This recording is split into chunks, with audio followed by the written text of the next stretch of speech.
तो दोस्तों पिछले वीडियो में जो है हम लोग अव्ययी भाव समास को कंप्लीट कर चुके हैं। आज जो स्टार्ट करेंगे वो तत्पुरुष समास। तो तत्पुरुष समास का जो है वो उत्तर पद प्रधान होता है प्लस इसमें कारक चिन्ह लगा रहता है। तो एक बार इसको देख लेते हैं पद के माध्यम से, ठीक है। तो समास के टोटल कितने भेद होते हैं? 6 भेद होते हैं, किंतु पद की प्रधानता एवं अप्रधानता के आधार पर 4 भेद होते हैं। कितने? 4 भेद। तो समस्त पद को 2 भागों में बांट सकते हैं, पूर्व पद एवं उत्तर पद। बीच में विभक्ति चिन्ह, योजक चिन्ह, योजक शब्द या अवयव लगा रहता है। जब इसको लोप कर देते हैं तो समासिक पद या समस्त पद बनता है। तो पद के आधार पर 4 बनता है। जिसका पूर्व पद प्रधान हो वो अव्ययी भाव समास, पूर्व पद प्रधान हो किंतु द्वितीय पद गौण हो वो अव्ययी भाव समास। और जिसका द्वितीय पद प्रधान हो वो तत्पुरुष समास, जिसका द्वितीय पद प्रधान हो तत्पुरुष समास। तत्पुरुष समास का ही भेद है कर्मधारय और द्विगु। तत्पुरुष का ही भेद है कर्मधारय और द्विगु, ठीक है। तो 2 यही समास घट गया तो इसलिए 4 बचा। और जिसका दोनों पद प्रधान हो द्वंद्व, और जिसका तीसरा पद प्रधान हो वो बहुव्रीहि। तो यानी 2 भेद को हटा दो, कर्मधारय और द्विगु को हटा दो तो वही 4 पद बनता है। चूंकि कर्मधारय और द्विगु तत्पुरुष का ही समास का भेद है इसलिए। तो चलो आज के वीडियो में स्टार्ट करते हैं तत्पुरुष समास को, ठीक है। तो तत्पुरुष समास, तत्पुरुष समास में प्रथम पद गौण, द्वितीय पद प्रधान होता है। तत्पुरुष समास जो है वो द्वितीय पद प्रधान होता है प्लस कारक चिन्ह लगा रहता है। कारक चिन्ह जिसमें लग गया वो तत्पुरुष समास का ही भेद होगा, ठीक है। तो तत्पुरुष कारक आधारित समास होता है। कारक लोपे तत्पुरुषः, यानी कारक चिन्ह को जब लोप कर देते हैं तो वही तत्पुरुष समास होता है। अर्थात कारक चिन्ह का लोप करके तत्पुरुष समास बनाया जाता है। इसमें कर्ता एवं संबोधन कारक को छोड़कर, कर्ता एवं संबोधन, कर्ता ने वाला चिन्ह और संबोधन हे अरे ओह, तो इसको छोड़कर, कर्ता एवं संबोधन कारक को छोड़कर अन्य सभी कारक कर्म से लेकर अधिकरण कारक तक, यानी कर्ता को छोड़कर कर्म, करण, तत्पुरुष, संप्रदान, आपादान, संबंध, यानी तत्पुरुष में जो है कर्म, करण, संप्रदान, आपादान, संबंध, अधिकरण, ये सब कारक रहते हैं। तो कर्म से अधिकरण कारक तक कारक चिन्ह आता है। जिस समास में पूर्व पद गौण तथा उत्तर पद प्रधान हो वो तत्पुरुष समास कहलाता है। जिस समास में पूर्व पद गौण तथा उत्तर पद प्रधान हो वो तत्पुरुष समास होता है। तो एक बार तत्पुरुष समास के पूरा भेद इस जगह लिखा हुआ, अगर ये समझ जाओ तो समझ लो कि पूरा भेद समझ गए, तो बहुत इंपॉर्टेंट है। तो ये समस्त पद है और इधर विग्रह वाक्य है, वाक्य विग्रह है। तो कार्योन्मुख, कार्योन्मुख का क्या होगा? कार्य को उन्मुख, यानी कार्य को उन्मुख। दुग्ध निर्मित, दुग्ध से निर्मित, दूध से ही निर्मित है, दूध से बना हुआ, दुग्ध से निर्मित। देशभक्ति, देश के लिए भक्ति, देश के लिए भक्ति। देश निकाला, यानी देश से निकाला गया है, जो नहीं मतलब हम वैसे बोलते हैं देश से निकाला। राजपुत्र, राजा का पुत्र। कर्म कुशल, कर्म कुशल, कर्म में कुशल, यानी कार्य को उन्मुख, को चिन्ह लगल है। तो इसमें ये कौन सा तत्पुरुष का भेद है? ये तो कर्म तत्पुरुष का। किसका? कर्म तत्पुरुष का। कर्म का चिन्ह क्या रहता है? कर्ता ने, कर्म को चिन्ह रहता है, तो कर्म। दुग्ध से निर्मित, से, दुग्ध से निर्मित, से बना हुआ है, तो कर्म तत्पुरुष। देश के लिए भक्ति, ये संप्रदान तत्पुरुष हो गया। देश से निकाला, यानी अलगाव की स्थिति में आपादान कारक हो गया। ओ से आपादान, ओ से अलगाव। उसके बाद राजा का पुत्र, राजा का पुत्र, ये संबंध बता रहे हैं, तो संबंध तत्पुरुष का ये भेद है। कर्म में कुशल, यानी में किसका चिन्ह आता है? अधिकरण तत्पुरुष का। तो एक बार इसका चिन्ह दिखा देते हैं, ये समझ लिए। कार्योन्मुख, कार्य को उन्मुख, को चिन्ह है तो कर्म तत्पुरुष का है। दुग्ध निर्मित, दुग्ध से निर्मित, कर्म तत्पुरुष है। देशभक्ति, देश के लिए भक्ति, संप्रदान। देश निकाला, देश से निकाला, अलग हो रहा है तो आपादान तत्पुरुष का। राजा, राजपुत्र, राजा का पुत्र, संबंध तत्पुरुष। कर्म में कुशल, अधिकरण तत्पुरुष, ठीक। एक बार उनका चिन्ह दिखा देते हैं। कर्म का क्या चिन्ह रहता है? कर्ता का चिन्ह नो, ने। कर्म को करण से या के द्वारा, संप्रदान को के लिए, अपादान से अलगाव की स्थिति में, ब्रैकेट में हो जाएगा। संबोधन का के की, और अधिकरण कारक का में या पर, में पर, उसे अपादान, उसे अलगाव से चिन्ह रहता है, ठीक। तो ठीक है, ये समझ गए। अब देखते हैं कि कामता प्रसाद गुरु ने क्या कहा है। इस समास में पहला शब्द बहुधा संज्ञा अथवा विशेषण होता है। इस समास में पहला शब्द संज्ञा अथवा विशेषण होता है, किंतु कई बार तत्पुरुष के समस्त पद में प्रथम एवं द्वितीय दोनों पद संज्ञा भी हो सकते हैं। किंतु क्या कहा है कि कई बार तत्पुरुष पद में प्रथम एवं द्वितीय पद दोनों पद संज्ञा भी हो सकते हैं। तो जैसे देखते हैं विद्यागृह, विद्या क्या है? संज्ञा। गिरह क्या है? संज्ञा।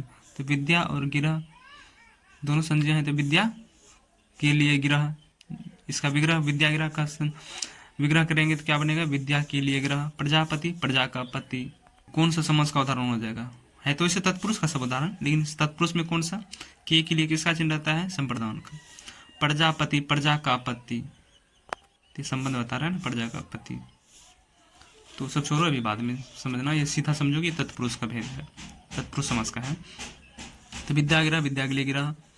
प्रजापति, प्रजा भी संज्ञा है, पति भी संज्ञा है, प्रजा का पति। बैलगाड़ी का विग्रह क्या होगा? बैलों के द्वारा चलने वाली है जो गाड़ी। बैल भी संज्ञा है, गाड़ी भी संज्ञा है, तो बैलों के द्वारा चलने वाली है जो गाड़ी, बैलगाड़ी। शिव आलय, शिव का आलय, शिव के लिए आलय नहीं, भगवान के लिए आलय नहीं, भगवान का तो सब कुछ है ही, तो शिव का आलय होगा। शिव भी संज्ञा है, आलय भी संज्ञा है। राजपुत्र, राजा का पुत्र, राजा भी संज्ञा, पुत्र भी संज्ञा। दूसरा में क्या क्या आ गया है कि तत्पुरुष के बहुत से समस्त पद संज्ञा एवं क्रिया के मेल से भी बनाए जाते हैं। संज्ञा एवं क्रिया के मेल से भी बनते हैं तत्पुरुष के पद। जैसे देश निकाला, तो देश क्या है? संज्ञा है। निकाला क्या है? निकालना क्रिया है, तो देश से निकाला विग्रह हुआ इसका। ग्रामवास, ग्राम को वास, ग्राम संज्ञा है, वास क्रिया है बचने वाला। घुड़दौड़, घोड़ा भी घोड़ा संज्ञा है, दौड़ क्रिया है। उसके बाद क्या क्या है कि संज्ञा एवं विशेषण के योग से निर्मित समस्त पदों का भी प्रचलन तत्पुरुष में देखा जा सकता है। संज्ञा एवं विशेषण के योग से भी, जैसे कवि श्रेष्ठ, कवि क्या है? संज्ञा, श्रेष्ठ क्या है? विशेषण। तो कवि में श्रेष्ठ तत्पुरुष का उदाहरण है, तत्पुरुष में कौन सा? अधिकरण तत्पुरुष का। और कवि है जो श्रेष्ठ, वो कर्मधारय का हो जाएगा। उसके बाद पुरुषोत्तम, पुरुष है जो उत्तम, वो किसका? कर्मधारय का हो जाएगा। पुरुष में उत्तम, ये तत्पुरुष का हो गया। पुरुष में उत्तम है जो वह, जैसे श्री राम, तो वो बहुव्रीहि का हो जाएगा। पुरुष भी, पुरुष संज्ञा है, उत्तम क्या है? विशेषण है। ठीक है, तो तत्पुरुष समास के विभाजन को देखते हैं। तो इसको दो तरह से विभाजित किया गया है, एक व्याधिकरण तत्पुरुष और समानाधिकरण तत्पुरुष। तो वेदीकरण को ही तत्पुरुष समास माना जाता है, कहा जाता है, और समानाधिकरण तत्पुरुष को कर्मधारय समास कहा जाता है। इसको समानाधिकरण को कर्मधारय समास कहा जाता है और वेदीकरण को तत्पुरुष समास कहा जाता है। ठीक है, आगे वेदीकरण तत्पुरुष को देखते हैं। तो जहां समस्त पदों में प्रयुक्त दोनों पदों का विग्रह करते समय दोनों पदों के साथ अलग अलग विभक्ति का प्रयोग किया जाता है, यानी जहां समस्त पद में प्रयुक्त दोनों पदों का विग्रह करते समय दोनों पदों का विग्रह करते समय दोनों पदों के साथ अलग अलग विभक्तियां का प्रयोग किया जाता है, उसे ही वेदीकरण तत्पुरुष कहा जाता है। वेदीकरण को ही तत्पुरुष समास कहा जाता है। इनके 6 भेद हैं, कर्म से अधिकरण तत्पुरुष समास तक, जो कि आगे पढ़ेंगे। उसके बाद समानाधिकरण तत्पुरुष, जिसे कि कर्मधारय समास भी कहा जाता है। तो जिस तत्पुरुष समास का विग्रह करते समय दोनों पदों के साथ एक ही कर्ता कारक की विभक्ति आती है, उसे समानाधिकरण तत्पुरुष या कर्मधारय तत्पुरुष, तत्पुरुष नहीं, उन्हें समानाधिकरण तत्पुरुष या कर्मधारय समास कहा जाता है। तो समानाधिकरण तत्पुरुष का ही प्रचलित नाम कर्मधारय समास है। समानाधिकरण तत्पुरुष का ही प्रचलित नाम क्या है? कर्मधारय समास है। अतः कर्मधारय कोई स्वतंत्र समास ना होकर तत्पुरुष का ही भेद है। कर्मधारय किसका भेद है? तत्पुरुष का ही भेद है। कर्मधारय में द्वितीय पद प्रधान होता है, पता ही आपको। तो अब तत्पुरुष समास के भेद देखते हैं। कितने भेद हैं इसके तत्पुरुष समास के? 6 भेद हैं। कहाँ से? कर्म से लेकर अधिकरण कारक तक। तो तत्पुरुष समास कारक आधारित समास है, ठीक है। कारक चिन्हों के आधार पर तत्पुरुष समास के मुख्यतः 6 भेद, यानी कर्म से अधिकरण कारक तक है, अधिकरण तक है। इस दृष्टि से कुछ व्याकरण ने इसे वेदीकरण तत्पुरुष भी कहा है।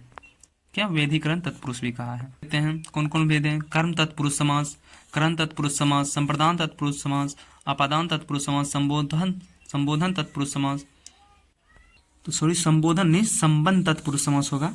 क्या? संबंध तत्पुरुष समास और अधिकरण तत्पुरुष समास। कर्म का चिन्ह, अब चिन्ह देख लो, तो सीधा कारक के ध्यान में रख लो। कर्ता का चिन्ह क्या होता है? ने। तो कर्म का चिन्ह को, कर्म को करण से या के द्वारा, संप्रदान को के लिए, आपादान से अलगाव की स्थिति में, यानी ओ से अलग, ओ से अलगाव। और संबंध तत्पुरुष का, संबंध का क्या होता है चिन्ह कारक में? संबंध का के की, संबंध का के की, अधिकरण का में या पर। ठीक है। चलिए अब कर्म तत्पुरुष को देखते हैं। कर्म तत्पुरुष, जहां समस्त पदों में आए दोनों पदों प्रथम या पूर्व पद के साथ कर्म कारक को विभक्ति चिन्ह विग्रह में आता है, वहां कर्म कारक तत्पुरुष होता है। जहां समस्त पदों में आए दोनों पदों प्रथम या पूर्व पद के साथ को विभक्ति कर्म कारक को विभक्ति चिन्ह आए चिन्ह विग्रह में आता है, वो कर्म कारक तत्पुरुष होता है। विशेष ध्यातव्य है कि जिन समस्त पदों में गत प्रात अतीत, देखो जैसे जहां जहां पे रेड पेन है उसको एक दम में करना है। जैसे गत प्रात अतीत, ओके, गत प्रात अतीत, उसके बाद आगत आसन आतुर, गत प्रात अतीत आगत आसन आतुर, आपन उन्मुख कार,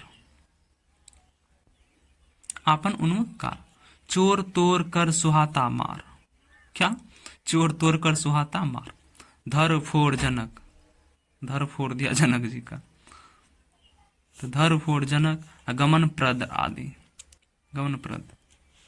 तो क्या क्या है इसका याद कर लो। गत प्राप्त अतीत, क्या, गत प्राप्त अतीत, गत प्राप्त अतीत, 5 बार बोलो, गत प्राप्त अतीत आगत आसन आतुर, गत प्राप्त अतीत आगत आसन आतुर, आपन उन्मुखकार, आपन उन्मुखकार, चोर तोड़ कर सुहाता मार, चोर तोड़ कर सुहाता मार, मार धार मर धर, मार धर मार, धर फोड़ जनक, धर फोड़ जनक, उसका गमन का मतलब फोड़ जनक का जब फोड़ दिया तो गमन चलने दौड़ने लगा, तो गमन प्रद। क्या है इसका, गत प्राप्त अतीत आगत आसन आतुर, आपन उन्मुखकार, चोर तोड़ कर सुहाता मार, धर फोड़ जनक, गमन प्रद आदि शब्द आए तो पूर्व पद के साथ को कारक चिन्ह का प्रयोग करना चाहिए। जैसे देखते हैं विदेश गत, तो यानी कि विदेश को गत, विदेश गमन यानी विदेश को गमन, गत शब्द आया है, गमन शब्द आया है ना, तो को का प्रयोग करना है।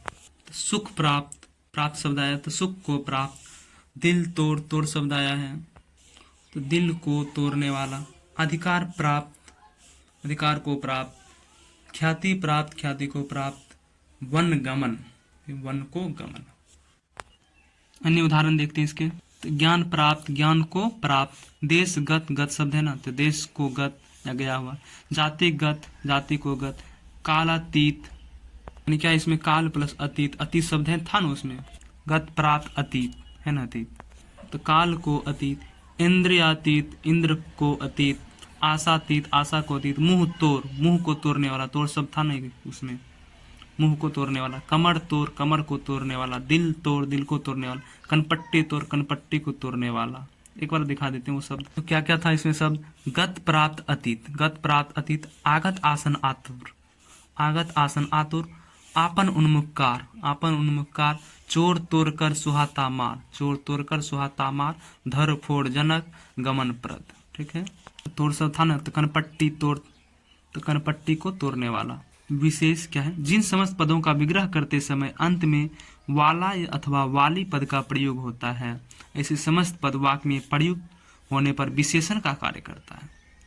तो इस दृष्टि से ऐसे समस्त पद तत्पुरुष के अभाव में, अगर तत्पुरुष ना रहे तब बहुव्रीहि का उदाहरण भी बन जाते हैं। अगर तत्पुरुष ना रहे तो बहुव्रीहि का उदाहरण बन जाएगा।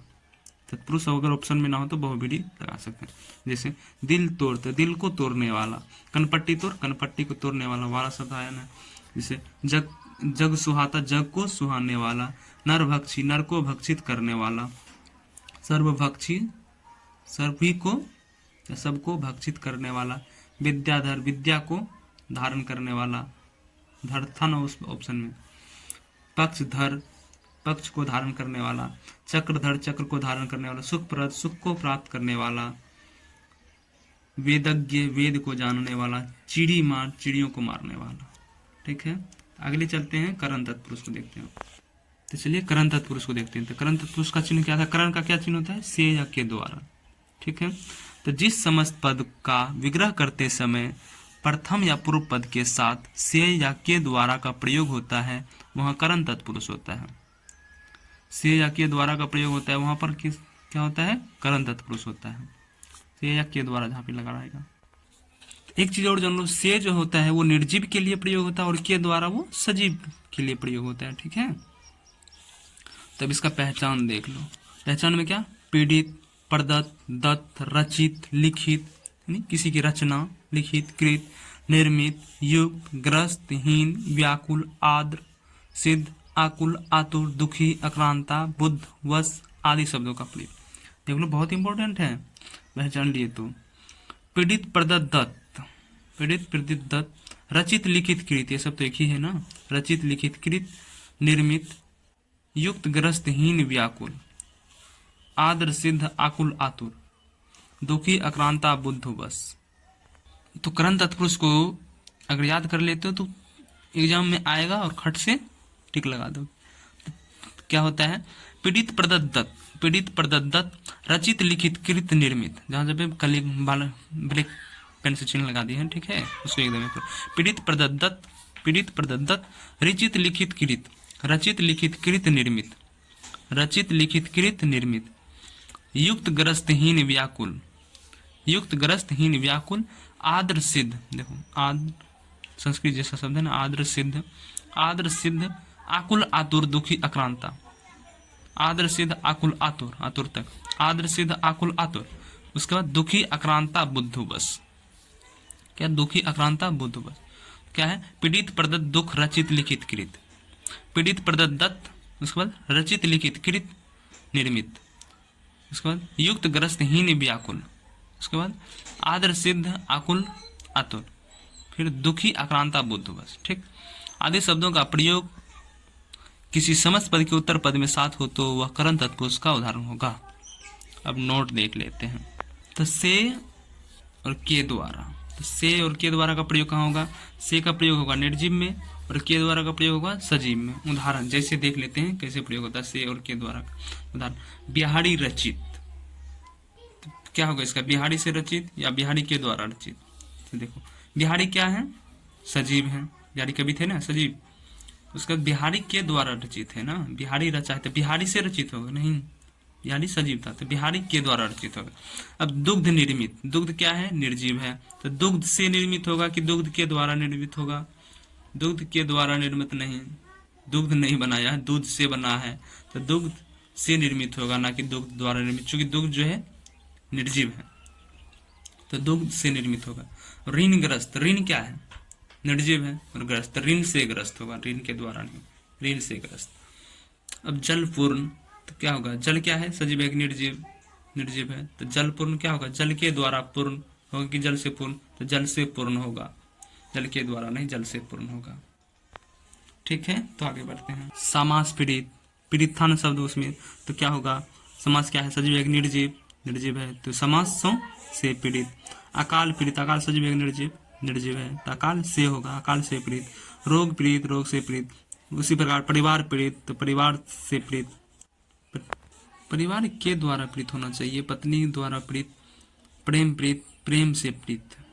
प्रकाश युक्त, प्रकाश क्या? सजीव एक निर्जीव, निर्जीव है, तो प्रकाश से युक्त। गुण युक्त, गुण से युक्त। कर्म युक्त, कर्म से युक्त। धर्म युक्त, धर्म से युक्त। नीति युक्त, नीति से युक्त। ज्ञान युक्त, ज्ञान से युक्त। ऋण ग्रस्त, ऋण से ग्रस्त।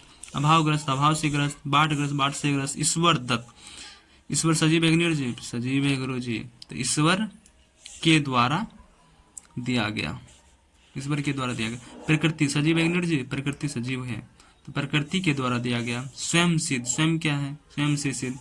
आत्म सिद्ध, आत्मा के द्वारा सिद्ध। आत्मा मर गया तब तो निर्जीव हो गया जी, आत्मा के द्वारा सिद्ध। प्रमाण सिद्ध, प्रमाण से सिद्ध। महिमा मंडित, महिमा से मंडित। ज्ञान मंडित, ज्ञान से मंडित। वचनबद्ध, वचन से बद्ध। प्रेमबद्ध, प्रेम से बद्ध। मोहान, मोह से अंधा। धर्मान, धर्म से अंधा। धनान, धन से अंधा। चिकित्सालय, शल्य चिकित्सा, शल्य के द्वारा चिकित्सा। बिहारी रचित या बिहारी कृत या बिहारी प्रणीत, तो बिहारी क्या है? सजीव है निर्जीव? सजीव, तो बिहारी के द्वारा रचित या लिखित रहे तो बिहारी के द्वारा लिखित, या प्रणीत अर्थात बिहारी के द्वारा प्रणीत। तुलसी कृत या तुलसी प्रणीत, तो तुलसी के द्वारा कृत या तुलसी के द्वारा प्रणीत।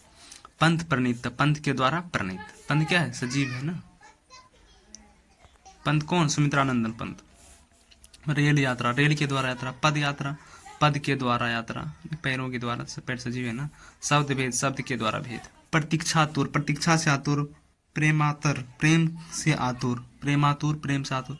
शस्त्र युद्ध, शस्त्रों से युद्ध। आत्मयुद्ध, आत्मा, आत्म यानी स्वयं से युक्त, प्रश्नाकुल प्रश्नों से आकुल, भयाकुल भय से आकुल, विधि निर्मित विधि के द्वारा निर्मित, हिमाच्छादित हिम से आच्छादित, जलापूर्ति जल से आपूर्ति यानी भरा हुआ। तब संप्रदान तत्पुरुष को देखते हैं। संप्रदान यानी सब दे दिए, दान, दान शब्द है ना जुड़ा हुआ, क्या दान लगा हुआ है ना, तो दान, दान के लिए प्रयोग होता है संप्रदान। संप्रदान में को के लिए होता है। तो संप्रदान सभी संपूर्ण दान, सम संपूर्ण दान यानी पूरी तरह से दान देती है, ठीक है। तो संप्रदान सम प्लस प्र प्लस दान, पूरी तरह से दे देना, यानी सम संपूर्ण तरह से दे देना। जैसे इसमें आएगा पूरी तरह से देना, हवाले कर देना, उपहार, भेंट आदि। दान का क्या अर्थ हुआ? पूरी तरह से दे देना या हवाले कर देना। तो उपहार, भेंट, दान और जो दे देते हैं तो वही संप्रदान हो गया। तो पूरी तरह से देना, हवाले कर देना, उपहार, भेंट, दान आदि अनेक अर्थों में कर्ता अपने कर्म के द्वारा जिसे संतुष्ट करता है, अभिप्रेरित या लक्ष्य बनाता है, वह संप्रदान तत्पुरुष होता है। पहचान क्या है इसका? तो संप्रदान तत्पुरुष का पहचान क्या है? उत्तर पद में शाला, भवन, सभा, अर्पण, आलय, आश्रम, बलि, मंडप आदि शब्द आ जाए तो संप्रदान तत्पुरुष के उत्तर पद में क्या आता है? शाला यानी गौशाला, भवन, सभा, अर्पण यानी समर्पण पूरी तरह से, आलय विद्यालय, आश्रम, बलि, मंडप, बलि भी देते हैं तो अर्पित ही करते हैं ना, जैसे भगवान को बलि देते हैं, तो ये सब।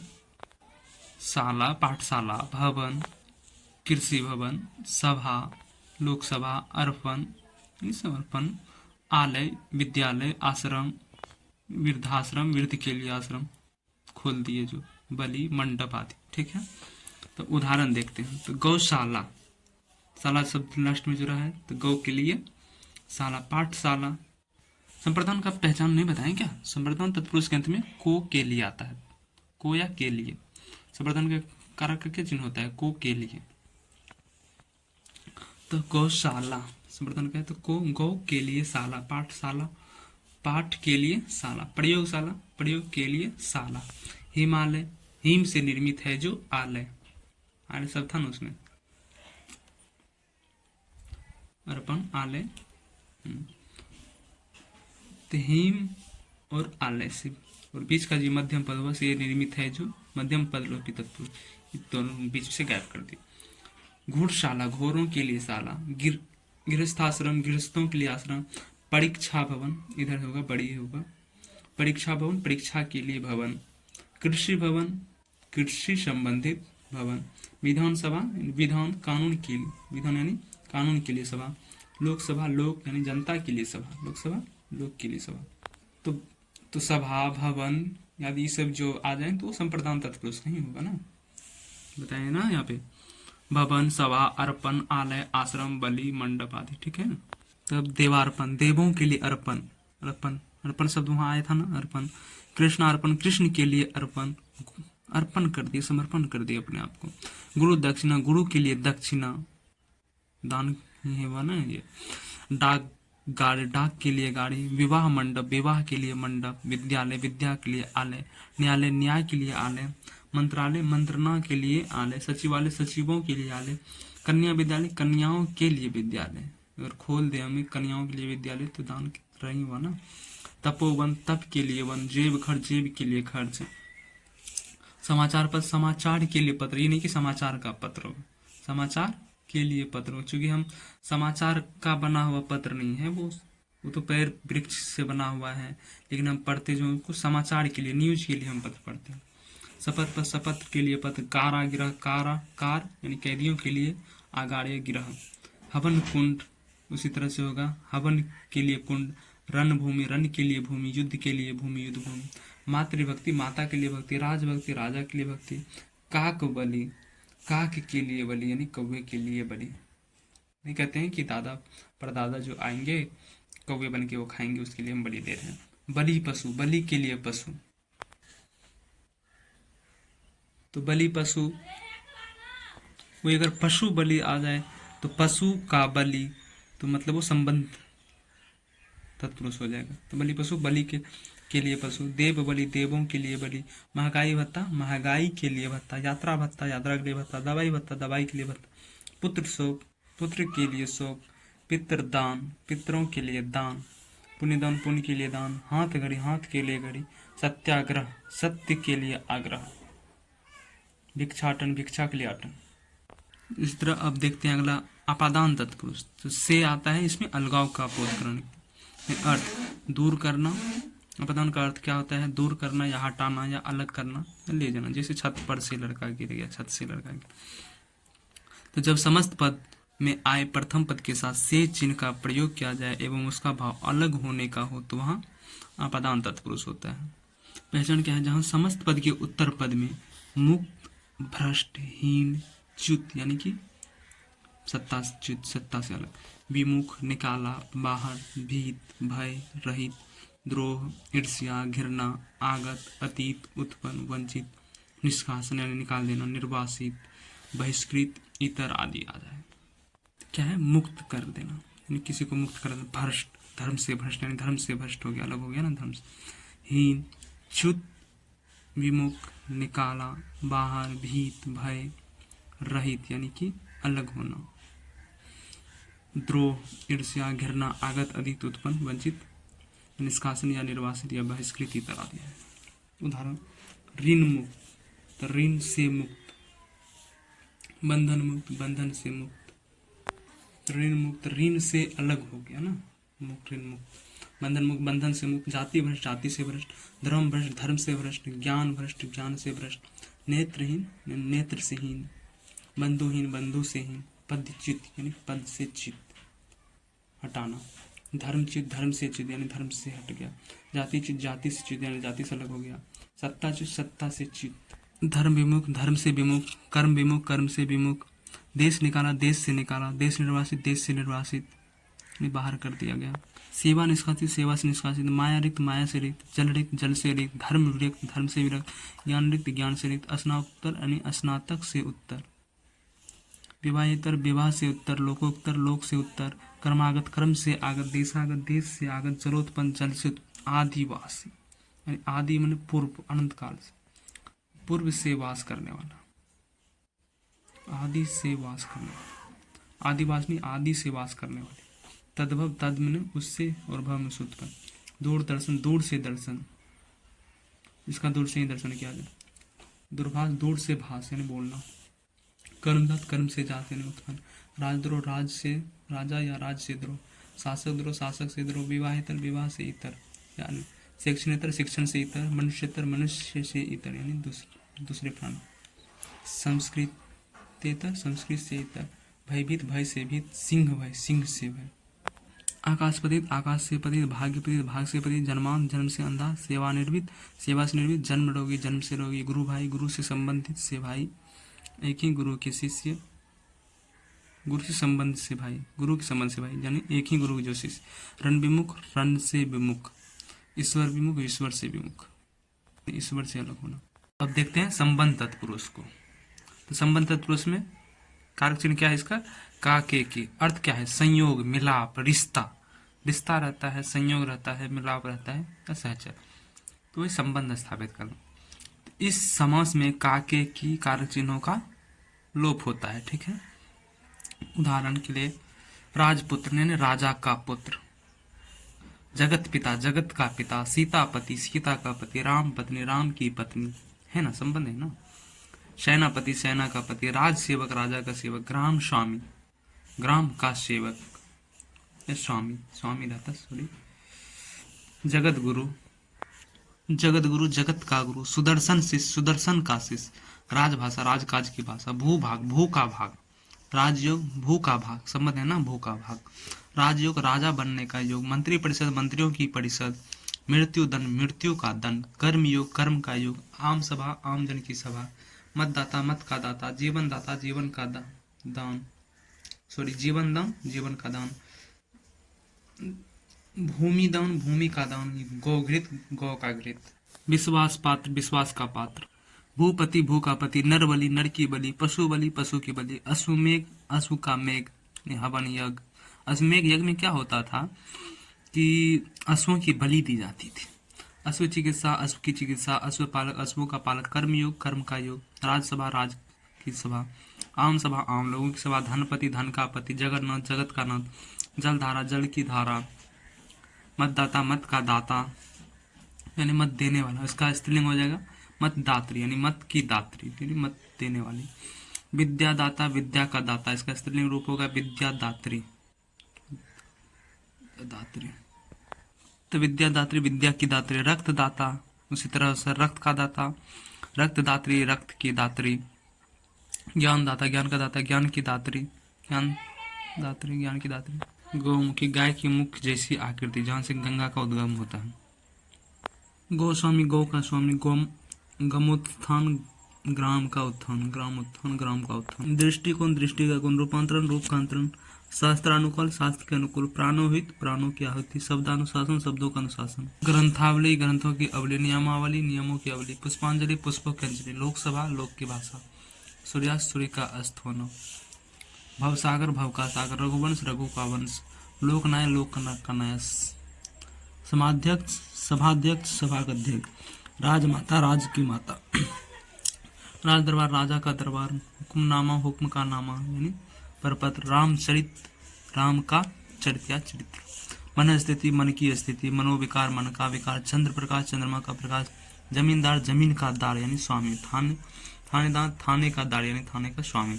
राजभक्त, राजा का भक्त। मातृभक्ति, माता का भक्त। बलदेव, बलि वेदी, बलि के लिए वेदी।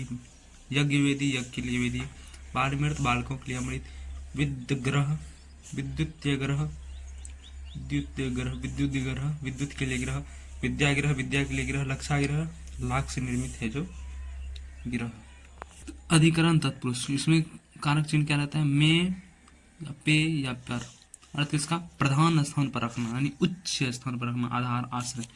तो जिन समस्त पद के उत्तर पद में आरूढ़, आरोहण, केंद्रित, विश्वास, निर्भर, प्रवीण, कुशल, चतुर, निपुण, दक्ष, पुंगम, वर, श्रेष्ठ, निपुण, लीन, मग्न, राजा, शिरोमणि, प्रायण, रात, संलग्न, प्रवेश, सवार, आटन, प्रयुक्त, वीर, दर्द, आसक्त, अधिकार, जय, मौजी, बीती, फूसी, प्रिय, चतुर्य, उत्तम इत्यादि शब्दों तथा इन पदों के अर्थ उस समस्त पद के संदर्भ में आश्रित हो या आधार हो तो वहां अधिकरण तत्पुरुष होता है। जैसे वृक्षारूढ़, रूढ़ शब्द आ गया, वृक्ष पर आरूढ़। अश्वारूढ़, अश्व पर आरूढ़। पर्वतारोहण, पर्वत पर आरोहण। स्व केंद्रित, स्वयं पर केंद्रित। आत्मग्न, आत्मा में मग्न। सुखमग्न, सुख में मग्न। कवि, शिरोमणि, कवियों में शिरोमणि। व्याकरणनिष्ठ, व्याकरण में निष्ठ। कर्मनिष्ठ, कर्म में निष्ठ। तो हवाई यात्रा यानी हवा में यात्रा। सिरदर्द, सिर में दर्द। मुनि श्रेष्ठ, मुनियों में श्रेष्ठ। सर्वश्रेष्ठ, सब में श्रेष्ठ। सर्वोत्तम, सर्व में उत्तम। सर्वोपरि, सर्व में ऊपर। युद्धोत्तर, युद्ध में तत्पर। युद्धवीर, युद्ध में वीर। वाग्वीर, वाक में वीर। दानवीर, विद्या, दानवीर, दान में वीर, दान में वीर। वचन सिद्ध, वचन में सिद्ध। भागवलीन, भगवान में लीन, भगवलीन। नरोत्तम, नर में उत्तम। पुरुषोत्तम, पुरुष में उत्तम। भाषाधिकार, भाषा में अधिकार। मनमोजी, मन में मोजी। व्यवहार कुशल, व्यवहार में कुशल। कानाफूसी, कान में फुसफुसाहट। तीर्थाटन, तीर्थों में आटन। गृह प्रवेश, गृह में प्रवेश। धर्म पर्वत, धर्म में पर्वत। धर्म प्रायण, धर्म में प्रायण। जीव दया, जीवों पर दया। राजस्व, राजाओं में ऋषभ। अब इसके बाद जो है हम लोग पढ़ेंगे तत्पुरुष समास के उपभेद। आलोक ने ये सब, ठीक है। तो चलो अब तत्पुरुष समास के उपभेद को देखते हैं। तो तत्पुरुष समास के उपभेद कितने हैं? 4 हैं। कौन कौन? आलोक तत्पुरुष समास, उपपद तत्पुरुष समास, नए तत्पुरुष समास। नए तत्पुरुष समास बहुत इंपॉर्टेंट है क्योंकि एग्जाम में जो है अब इससे क्वेश्चन आने लगे हैं नए तत्पुरुष समास से। उसके बाद मध्यम पदलोपी तत्पुरुष समास। तो अलोक तत्पुरुष समास को देखते हैं। पहला अलोक तत्पुरुष, अमिस नहीं और लोक मिस छिपी हुई। तो मतलब जहां विभक्ति चिन्ह नहीं छिपी रहती है वहां अलोक तत्पुरुष समास होता है। जहां समस्त पदों में आए हुए प्रथम पद की विभक्ति चिन्ह का लोप नहीं होता है। जहां समस्त पद में आए हुए प्रथम पद की विभक्ति चिन्ह का लोप नहीं होता है वहां अलोक तत्पुरुष होता है। यदि इन समस्त पदों में से पौराणिक पात्र या अर्थ विशेष की वाचकता लक्षित हो, यदि इन समस्त पदों से पौराणिक पात्र या अर्थ विशेष की वाचिकता लक्षित हो तो ऐसे समस्त पदों में बहुव्रीहि भी होता है। तो बहुव्रीहि तो सभी समास में होता है अर्थ प्रधान, चूंकि बहुव्रीहि जो वो अर्थ प्रधान समास है। ठीक है, तो जहाँ भी तीसरी ओर इशारा करेगा वहाँ तो बहुव्रीहि हो जाएगा। तो देखते हैं, और ये सब जो है संरचना प्रधान है। तो खे चर, खे प्लस चर, तो खे का अर्थ होता है आकाश और चर का मतलब चरण यानी विचरण करने वाला। तो आकाश में विचरण करने, खे में विचरण करने वाला खेचर होता है। खग, तो ख का अर्थ होता है आकाश, ग का अर्थ है गमन करना। जब ये दोनों शब्द एक साथ है, ग जैसे ग का अर्थ हुआ है गमन करना, करने वाला, तो ये किसी शब्द में आएगा, उसका अंतिम पद रहेगा ग, तब गमन होगा। और सिर्फ ये वर्ण ग लिख देंगे तो ये जो बोलेंगे ग का अर्थ गमन हुआ, तो नहीं, किसी शब्द के उत्तर पद अगर रहेगा तब हुआ गमन करना। तब ख का अर्थ आकाश, ग का अर्थ गमन करने वाला। तो आकाश में गमन करने वाला पक्षी, ख में गमन करने वाला। मनसिज, मन में जन्म लेने वाला। मनसिज यानी मन में जन्म लेने वाला कौन है वो? कामदेव। तो बहुव्रीहि भी है, मन में जन्म लेने वाला बहुव्रीहि। अगर बहुव्रीहि का ऑप्शन होगा तो बहुव्रीहि हो जाएगा। लेकिन इनकी संरचना जो है वो किसकी है? अलूक तत्पुरुष की। किसका? अलूक तत्पुरुष समास की है। लेकिन ये जो है बहुव्रीहि है, मन में जन्म लेने वाला मनसिज यानी कामदेव, यहाँ लिखा हुआ है। बहुव्रीहि का भी उदाहरण है, बहुव्रीहि का उदाहरण है, किंतु यहाँ विभक्ति चिन्ह छिपा नहीं है, चिन्ह नहीं है, तो इसलिए इसकी संरचना जो है वो अलूक की, इसकी संरचना अलूक की है, लेकिन ये उदाहरण कामदेव यानी कि बहुव्रीहि का हो जाएगा। ठीक है। मनोज, मनोज मन से जन्म लेना, ज का अर्थ होता है जन्म लेना। सरोज, जल जैसे जल, जलज जल में जन्म लेने वाला, तो सरोज सर यानी सरोवर से जन्म लेने वाला। युधिष्ठिर, स्थिर, उसमें अंतिम में क्या लगा है? स्थिर, तो युद्ध में स्थिर रहने वाला। वसुंधरा, तो वस्तुओं को धरा या धारण करने वाला। निशिचर, तो निशी मिस होता है रात्रि और विचरण करने वाला। निशिचर, चर मिस होता है चरण करने वाला यानी विचरण करने वाला। निशी में रात्रि में विचरण करने वाला। धुरंधर यानी कि धूड़ी को धारण करने वाला। तीर्थंकर, तीर्थ को करने वाला, जैसे महावीर स्वामी जी थे 24वें तीर्थंकर। कर्तरी प्रयोग यानी कर्ता के अर्थ में जिसका प्रयोग किया जाए। कर्मणि प्रयोग, कर्म के अर्थ में प्रयोग। भावे प्रयोग, भाव यानी क्रिया में प्रयोग। वाच में जो पढ़े हो वही। तो अब उपपद तत्पुरुष समास को देखते हैं हम। तो तत्पुरुष समास का वह रूप जिसमें उपपद ऐसा कोई किर्दंत होता है जो अपने आप में सार्थक तो होता है, किंतु वाक्य में या भाषा में जिसका स्वतंत्र रूप से प्रयोग नहीं किया जा सकता है। क्या है कि तत्पुरुष समास का उत्तर पद जो कि किर्दंत होता है, जो कि अपने आप में सार्थक तो होता है, किंतु वाक्य में या भाषा में जिसका स्वतंत्र रूप से हम प्रयोग नहीं कर सकते। भाषा में जैसे ग है, ज का अर्थ है जन्म लेना, तो क्या हम उसको वाक्य में ज बोल देंगे तो क्या जन्म लेना हो जाएगा? थोड़ी ना, नहीं होगा। जलज बोलेंगे तब होगा ज का अर्थ जन्म लेना। वही ग बोलेंगे तो का का अर्थ क्या समझ रहे? कुछ नहीं।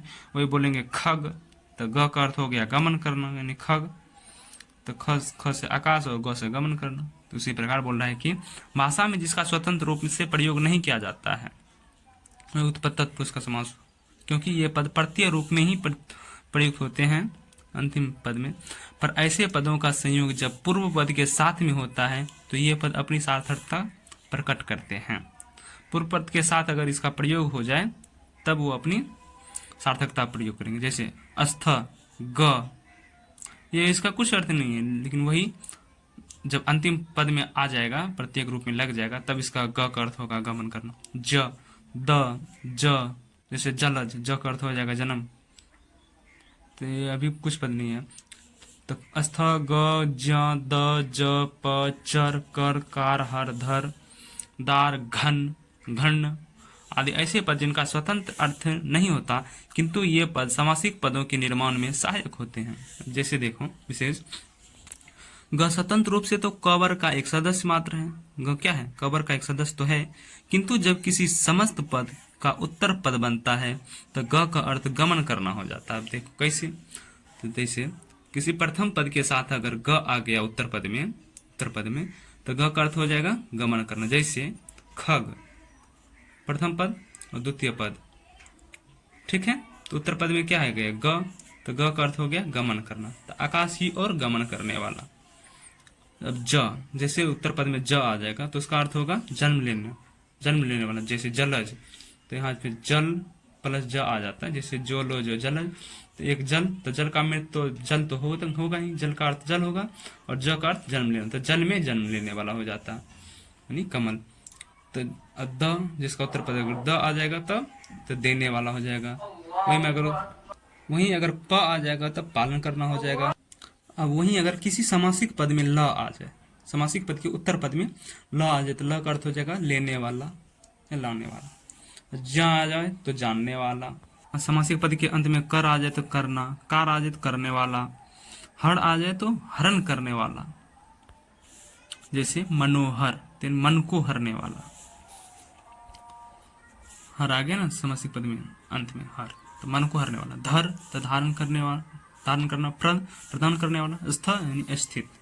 उपयुक्त शब्द का स्वतंत्र रूप से कोई अर्थ नहीं है। जब किसी समासिक पद के अंत में प्रत्येक रूप में प्रयोग हो जाएगा, यानी उत्तर पद के रूप में, तब उसका अर्थ होता है। उदाहरण के लिए भुजग, तो भुजा के बल, भुजग यानी भुजा के बल गमन करने वाला।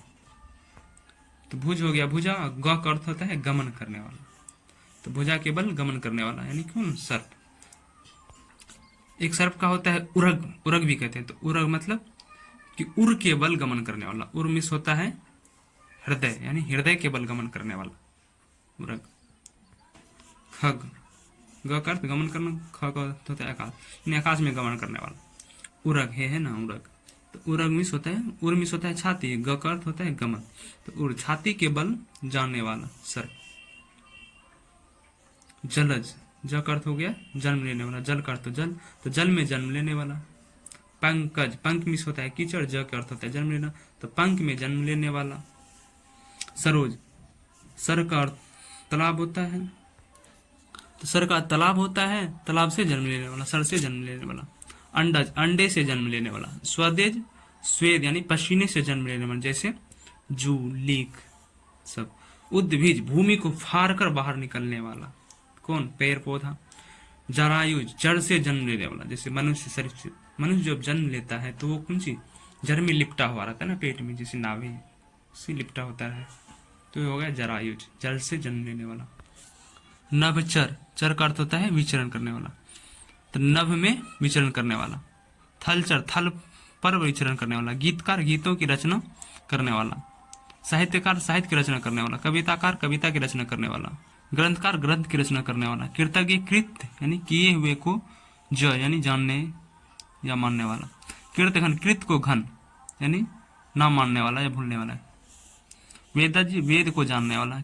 श्रुतज्ञ, श्रुत को जानने वाला यानी सुने हुए को जानने वाला। राजनीतिज्ञ यानी राजनीति को जानने वाला। तटस्थ, तट पर स्थित रहने वाला, तट पर। गृहस्थ यानी गृह में स्थित। वनस्थ, वन में स्थित। स्वस्थ यानी स्वयं में स्थित। मुरलीधर, मुरली को धारण करने वाला। मही, मही यानी पृथ्वी को पालन करने वाला। मधुप, मधुप की पान करने वाला। द्वीप यानी दो तरह से पान करने वाला, जैसे कि हाथी पहले क्या करता है, सूर में पानी भरता है, उसके बाद फिर मुंह में पानी लेकर पीता है, तो हो गया द्वीप यानी दो तरह से पान करने वाला। देखते हैं नए तत्पुरुष को। तो नए तत्पुरुष ऐसा समझ पर जिसमें प्रथम पद जो है नकारात्मक भाव प्रकट करे, यानी ऐसा समझ पर जिसमें प्रथम पद निषेध यानी नकारात्मक भाव का प्रकट करे या करने वाला उपसर्ग, नकारात्मक भाव प्रकट करने वाला। नए तत्पुरुष में क्या होता है कि प्रथम पद जो है नकारात्मक भाव प्रकट करता है, करने वाला उपसर्ग होता है। ऐसे शब्दों का आरंभ में अ अन अन, अ अन अन, अन अन, ना ना ला, अन अन, ना ना ला आदि उपसर्ग लगे होते हैं। विशेषतः नए तत्पुरुष में विलोम शब्द बन जाता है।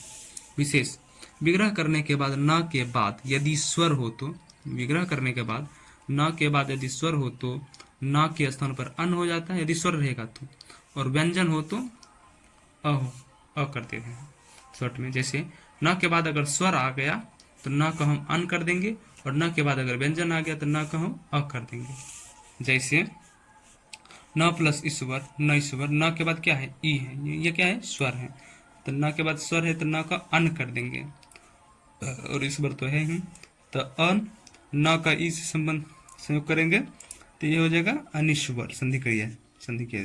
उसके बाद न अंग, तो स्वर है तो न बन जाएगा अन और अंग, तो न के साथ अ का जब मेल हुआ तो पूरा न हो गया तो अनंग।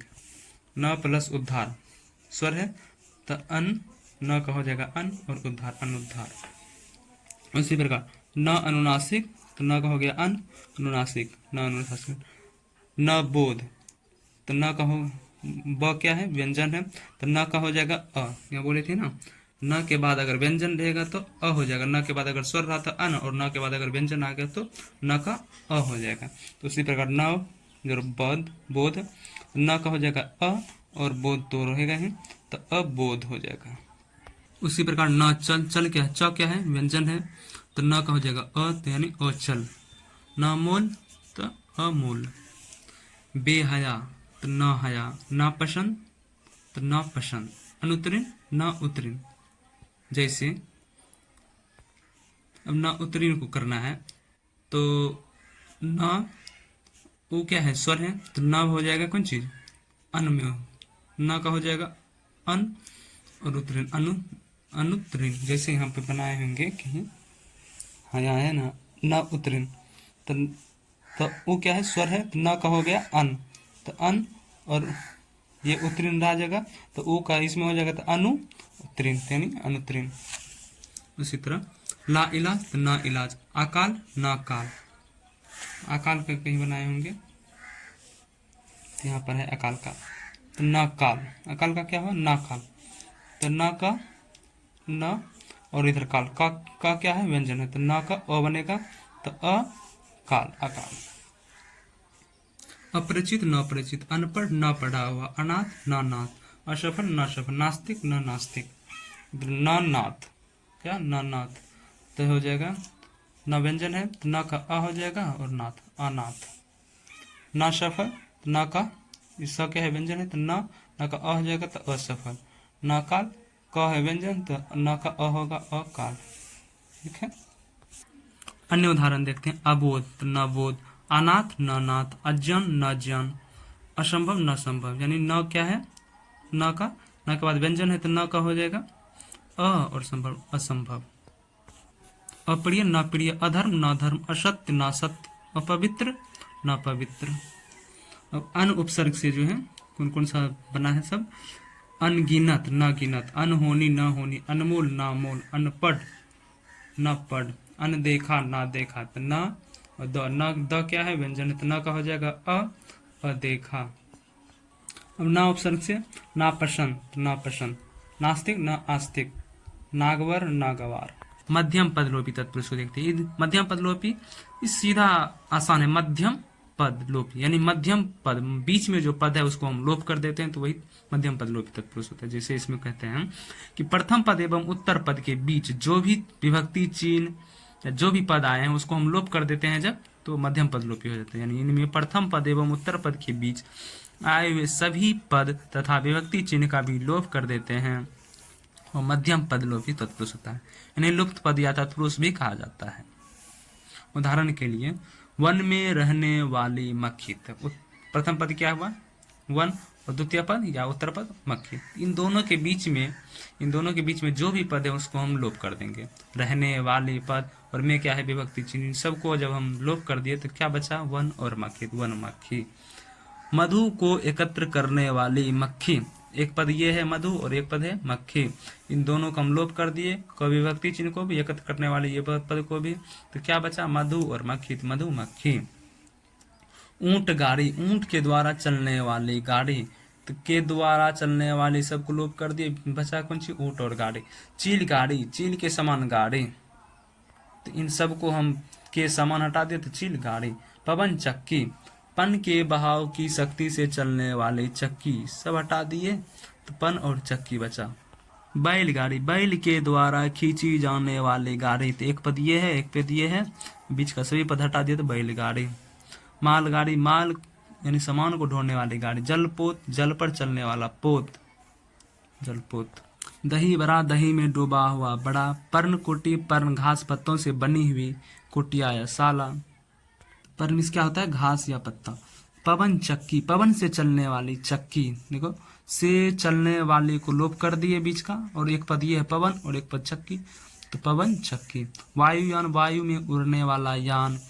स्वर्णहार स्वर्ण से निर्मित हार, जल कुंभी जल में उत्पन्न होने वाली कुंभी, रसमलाई रस में डूबी हुई मलाई, जल कौवा जल में रहने वाला कौवा, कन्यादान कन्या का दान कि बहुत लोग कर देते हैं, कन्यादान यानी कन्या का दान, कन्या ये सीधा गलत हो जाएगा, क्योंकि कन्या कोई वस्तु थोड़ी ना है जो हम जिसका दान करते हैं, है ना। कन्या कोई वस्तु नहीं है जिसे हम दान करते हैं, वह तो उस परम पिता परमेश्वर की धरोहर है कन्या जी, कन्या कोई वस्तु है। और देखो अगर हम किसी वस्तु का दान कर देते हैं तो वो फिर हमारे पास नहीं आता, क्या कन्या का अगर हम विदाई कर देते हैं तो हमारे पास लौट के नहीं आता है, आता है ना।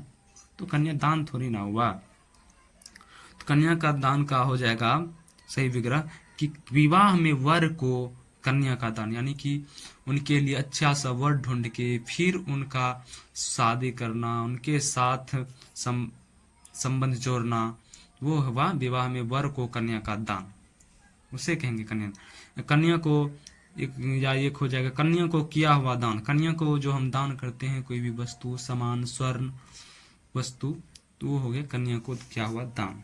ये नहीं कि कन्या का दान, कन्या कोई वस्तु नहीं जिसे हम दान करते। हथकड़ी हाथ में लगाई जाने वाली कड़ी, हथकड़ी वही हाथ घड़ी हो जाएगा, हाथ में लगाई जाने वाली घड़ी। गोबर गणेश गोबर से निर्मित है जो गणेश, पकौड़ी पकी हुई बड़ी, पकी हुई बड़ी, अब वही पकी हुई है जो बड़ी वो कर्मधारय का उदाहरण हो जाएगा। फुलौड़ी फूली हुई बड़ी, अब वही इसी को फूली हुई है जो बड़ी वो कर्मधारय का हो जाएगा। रसगुल्ला रस में डूबा हुआ गुल्ला, रस में डूबा हुआ है जो गुल्ला वो हो जाएगा कर्मधारय का। जटाशंकर जटाओं से युक्त शंकर, ठीक है। इसके बाद हम लोग अगले वीडियो में अगले समास पढ़ेंगे, ठीक है। धन्यवाद।